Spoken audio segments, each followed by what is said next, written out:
Ever feel like your financial life needs, I don't know, a GPS, maybe a therapist, definitely a crystal ball? Yeah, I think a lot of people feel that way. It's things shift so fast. Exactly. Keeping up feels like a full-time job. And that's really why we're here, right? To cut through all that noise.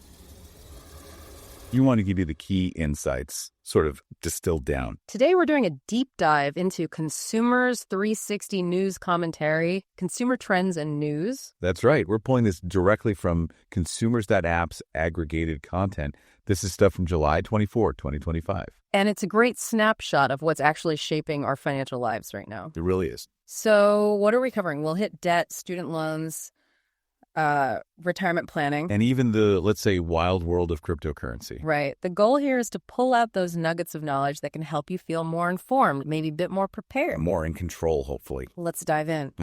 Navigating the waters of debt relief. Okay, first up, a big one, debt. There's a headline from CBS News via MSN.com that really jumps out. Which one's that? It asks, which type of debt relief could save you the most now? Here's what experts say. Ah, yes. That's a critical question. And consumers research has been digging into this. Experts usually point to, well, a few main strategies. Like what? Okay, so first you've got debt consolidation. You basically roll all your debts into one new loan. The idea being a lower interest rate. Right. Simplify things. Exactly. Simplify payments, maybe lower the overall interest. But, you have to be careful. How so? Well, you need to address the habits that led to the debt. Otherwise, you just end up back where you started, or worse. Makes sense. But then there's debt settlement. That's where you or a company you hire negotiates with your creditors. To pay back less than you owe. Precisely. It can offer real relief on the amount, but it often comes with a big hit to your credit score. Ouch. And maybe taxes, too. Potentially, yeah. Forgiven debt can sometimes be treated as income. Yeah. And then the last resort is bankruptcy. Which offers legal relief, but leaves a very significant, long-lasting mark on your credit history. Yeah. It's a major decision. So really, it comes down to the individual situation. Absolutely. What's right for one person isn't right for another. It depends on your specific debts, income, and, frankly, your long-term goals. Now, something really specific that caught my eye was medical debt. It's just such a huge burden for so many. It really is. And there are organizations doing incredible work there. Like Undue Medical Debt. I read about their model. Yes. Their approach is, well, pretty amazing. It's charity-driven. They buy up portfolios of medical debt. From hospitals and collectors, right? For almost nothing. Pennies on the dollar. Exactly. Maybe they buy $100 of debt for just $1. Wow. And then they just forgive it. Completely wipe it out for the individual. That leverage is incredible. $1 donated becomes $100 in relief. It's a really powerful mechanism. It turns this potentially crushing financial blow into, well, a clean slate for people who often had no control over incurring the debt in the first place. Okay, so that's individual relief. What about the bigger picture? Systemic stability. I saw something about contingent convertible debt, COCO debt. Ah, COCOs. Yes. They sound complex, but the idea is actually quite smart for financial stability. How do they work? Think of them as like an automatic safety net for banks. If a bank gets into serious financial distress... Instead of needing a bailout. Exactly. This COCO debt automatically converts into equity. So the bank shores up its own capital from within. Huh. So it strengthens the bank internally. Right. It reduces the risk of that bank failing and causing wider problems, what we call systemic risk. Research shows it can increase bank shareholder value, too, especially seen in the EU. A built-in parachute, kind of? That's a good way to put it. It helps prevent financial fires from spreading. So, COCOs help the big system, but let's bring it back down to the individual, maybe a homeowner facing trouble. There was a 2024 study you mentioned. Yes, on mortgage relief strategies for distressed households. That study really highlights the crucial role of mortgage servicers. They're the ones people deal with directly. They are. And they have options they can offer. The key finding was that targeted income-based solutions work best. Not a one-size-fits-all approach? Definitely not. Tailored support, offering choices based on the household's actual situation, can significantly help people stay in their homes during tough times. Okay, we've hit medical debt, systemic risk, mortgages. But what about the debt most of us probably carry around every day? Credit cards. Ah, yes. The plastic in the wallet. It's become so pervasive. And insidious, you called it. How did it get this way? It wasn't always like this, right? No, it evolved. From specialized store cards to, well, almost essential tools for many. People use them to bridge gaps. Gaps caused by what? Oh, a mix of things. Rising consumerism, definitely. High healthcare costs that pop up unexpectedly. Sometimes, frankly, a lack of financial literacy plays a role too. And the impact isn't just financial, is it? Not at all. It hits your financial well-being, your credit score, your savings, but also your physical and mental health. That stress is real. So what does this mean for you listening right now? It means recognizing how deep this common debt can cut. It affects consumer spending for the whole economy, sure. But for you, it's about understanding its impact beyond just that monthly statement. And you mentioned debt impacting health in other specific ways, too. Yeah, briefly. Research linked to things like the Dutch child care benefits scandal showed debt restricting access to essentials like dental care. People put off needed treatments. Because they couldn't afford it. Right. And similarly, research in Kerala, India, looking at palliative care, found huge financial strain on families just covering healthcare costs, highlighting the need for more support. 2. The twists and turns of student loan forgiveness. Okay, shifting gears from general debt to a specific major one for millions student loans. The Boston Herald had a headline asking... Let me guess. Something about forgiveness. You got it. What's happening with forgiveness for student loans on income-based repayment plans? Right. The income-based repayment, or IBR plans, they're meant to help by capping payments. Usually 10 or 15% of your discretionary income. That's the idea. And the big promise was forgiveness after 20 or 25 years of making those qualifying payments. What a day. I sense a but. No, there's a big but. The whole federal system has been chaotic lately. The repay plan got replaced by Savvy. Which sounded promising. It did, but then Savvy got frozen because of lawsuits from several states. They're arguing about federal overreach, costs. So massive uncertainty for borrowers. Exactly. How do you plan your financial future when the rules keep changing under your feet? It's incredibly difficult. So with that uncertainty, is there any research on just minimizing your repayment costs, regardless of forgiveness? Actually, yes.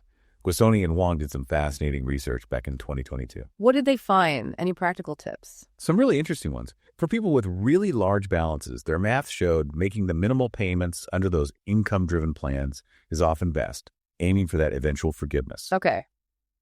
Counterintuitive, maybe. Right. Yeah. But for small loan balances, they found it's actually cheaper in the long run to just pay them off fully without using those income-driven plans. And for the middle ground? A mix.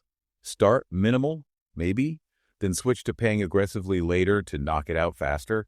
It's about being strategic based on your specific numbers. Beyond the numbers, what other factors really predict if someone will repay their loans? Is it just income? Income is huge, obviously. But research like Luo and others did in 2018 shows it's also employment status and education level. So a kind of profile emerges. Yes, statistical models can use those factors to predict repayment rates, even flag potential issues. It's about the borrower's whole financial picture. And what about our own psychology? Does that mess things up? I saw research from Raj in 2023 on behavioral biases. Oh, definitely. Raj's work is interesting. Things like overconfidence. Like thinking you'll earn way more, way sooner. Exactly. Or framing affects how the loan options are presented to you. These biases can seriously impact the choices students make about borrowing and how they plan to repay. Which can lead to bad decisions down the road. Potentially, yes. What's fascinating, though, is Raj also noted that social media, sometimes seen negatively, might actually help here. How? By boosting financial literacy, people share experiences, tips. It can sort of counteract some biases if the information is good. It shows how psychology and finance are really intertwined. Speaking of programs, let's touch on the Public Service Loan Forgiveness Program, PSLF. The numbers are kind of shocking. You mean the denial rate? Yeah, 98.5% denied as of April 2020. That seems broken. It's been a huge source of frustration, absolutely. The requirements are strict. 120 qualifying payments, specific repayment plans, working full-time in an eligible public service job. Sounds simple enough on paper. But the execution and communication were clearly lacking for a long time. That incredibly high denial rate raised serious questions about whether the program was really working as intended or accessible to the people it was supposed to help. A real roadblock. So it all comes back to needing good information. Financial literacy, like Raj highlighted, is just fundamental for navigating all this complexity. 3. Consolidating your retirement future. Okay, let's shift from immediate debts to the long game. Retirement. Many of us end up with multiple retirement accounts over the years, right? From different jobs. Oh, yeah, it's really common. Yeah. And managing them all can be a headache. Which leads us to this headline from Kiplinger via MSN.com, a financial planner's prescription for the headache of multiple retirement accounts. What's the prescription? Well, the main advice is usually to consider consolidating them, rolling them over into one place. Why? What are the benefits? Several, actually. First, it just simplifies everything. Fewer accounts to keep track of, fewer statements. Makes sense. It can also potentially lower your fees, especially if you move funds into lower cost options in the new account. Okay, lower fees are good. It also makes required minimum distributions as withdrawals you have to take later in life much easier to calculate and manage from one account. RMDs, right. And, having everything in one place might help you make better investment choices because you can see your whole retirement portfolio clearly. So the big picture takeaway is? It's really about making your financial life less complex, more efficient, and maybe even boosting your long-term returns through better management and potentially lower costs.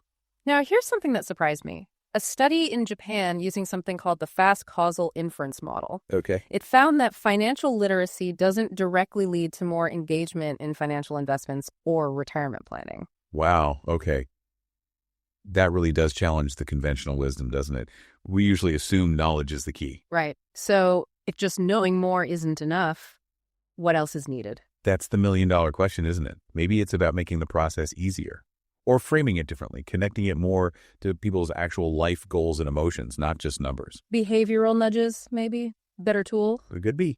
It suggests we need strategies beyond just education to really get people planning effectively for retirement.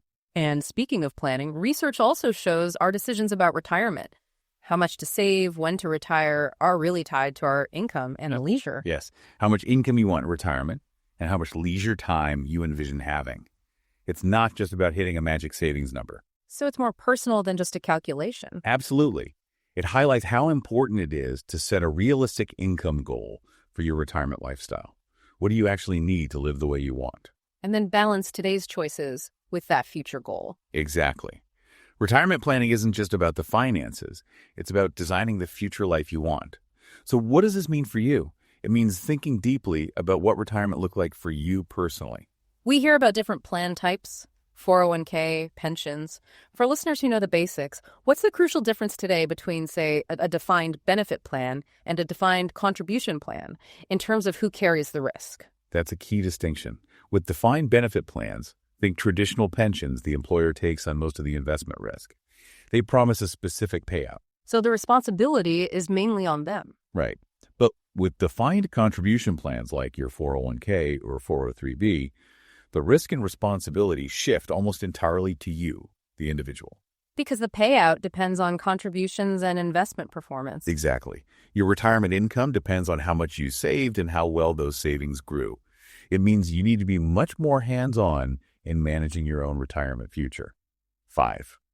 The cryptocurrency conundrum. Okay, complete change of pace now. Let's talk crypto. MarketWatch on MSN.com had a headline, "Here's what's preventing the majority of Americans from getting into crypto." What is preventing them? Well, according to a National Cryptocurrency Association survey, the biggest barrier is pretty straightforward. Lack of knowledge. People just don't understand it. Fundamentally, yes.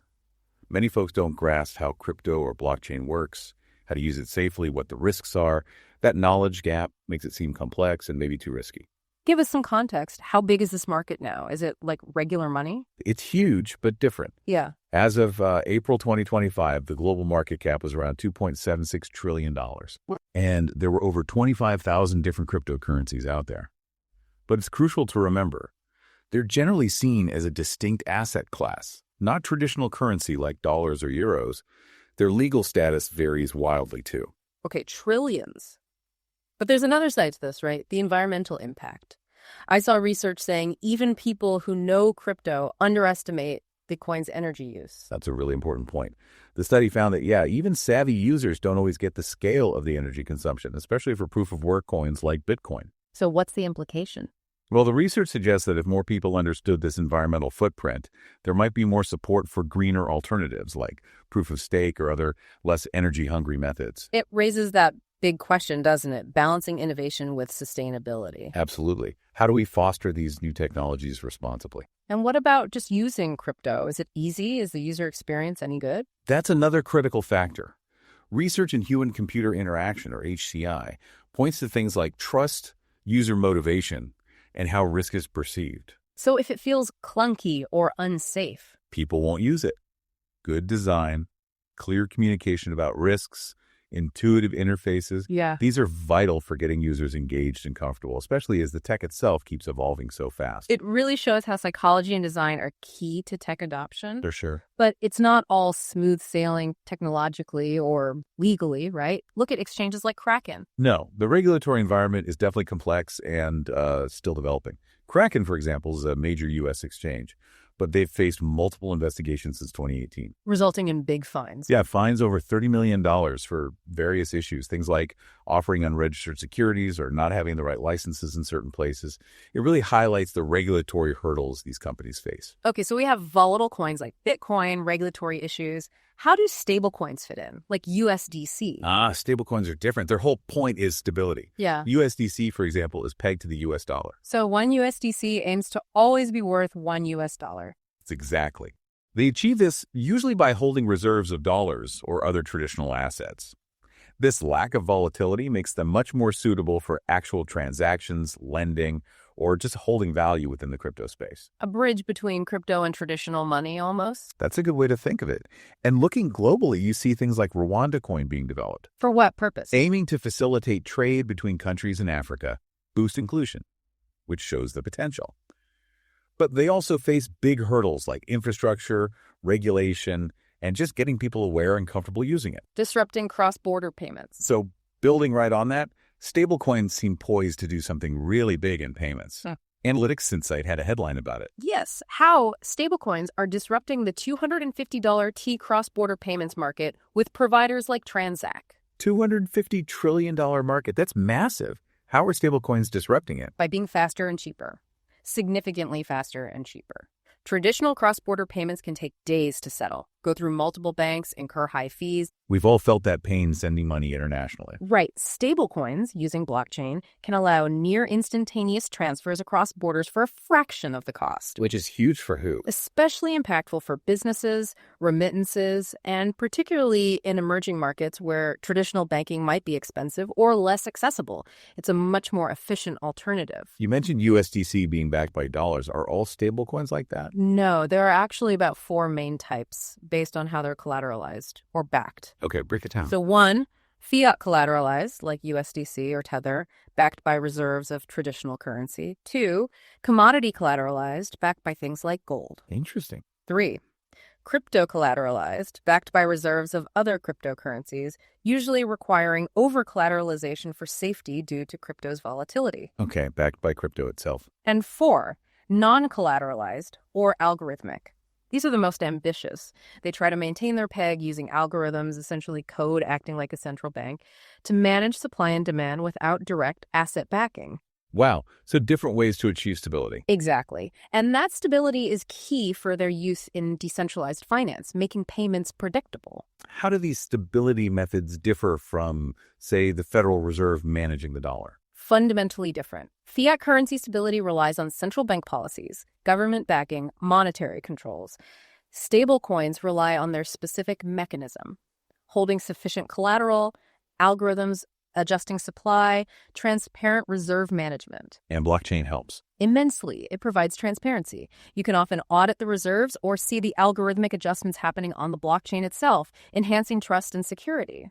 Now, transaction fees on blockchains can be annoying and volatile. I saw something about M-Stablechain trying to fix that. This sounds really interesting. And Stablechain has a fascinating proposal. Instead of paying transaction fees or gas in whatever volatile crypto the network uses. Which can spike unexpectedly. Right. Their idea is to let you pay fees using multiple stablecoins as native tokens.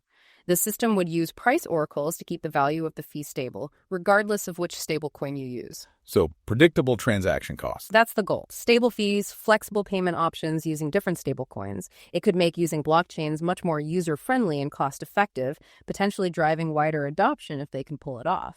But you mentioned those non-collateralized algorithmic ones are ambitious. What are their challenges? They face significant hurdles. Creating a truly robust stability mechanism purely through code is hard. They're vulnerable to speculative attacks, especially during market stress. And ensuring enough liquidity so people can always redeem them for their pegged value is critical. Overcoming these is key for them to gain trust. So with all this new tech, how does it actually connect to the regular financial world? That's where platforms like Transak come in. Exactly. Transak and similar platforms are the bridges. They provide the infrastructure, the APIs, the services that let businesses easily integrate stablecoin payments. So a regular online store could accept stablecoins without being crypto experts. That's the idea. Transak handles the complexity, the conversions between crypto and fiat, supports multiple currencies. They lower the barriers to entry, making stablecoins accessible to more businesses and individuals. They connect the new world to the old. Outro. Wow. Okay, so today we really journeyed through a lot, haven't we? From the immediate pressures of debt and student loans. Yeah, to the long-term view of retirement, and then right into the cutting edge with crypto and stablecoins. It's clear all these trends are reshaping our financial landscape and, the personal choices we all face. Absolutely. And understanding these shifts isn't just academic. It's really about equipping yourself to navigate your own financial path. Making informed decisions in a world that just keeps changing. Exactly. It's about feeling empowered, having a clearer roadmap, hopefully. Well, thank you for joining us on this deep dive. All these insights drawn from the commentary over at Consumers.App based on news from July 24, 2025. We hope it's given you some valuable perspectives. We really do hope you feel a little annoyed with whatever. And they'll leave you with a thought to chew on. What's the question for today? In this world of constant financial evolution, with tech often outpacing the loop, how much of our collective and taking shape right now by technologies and policies we're only just beginning to fully understand?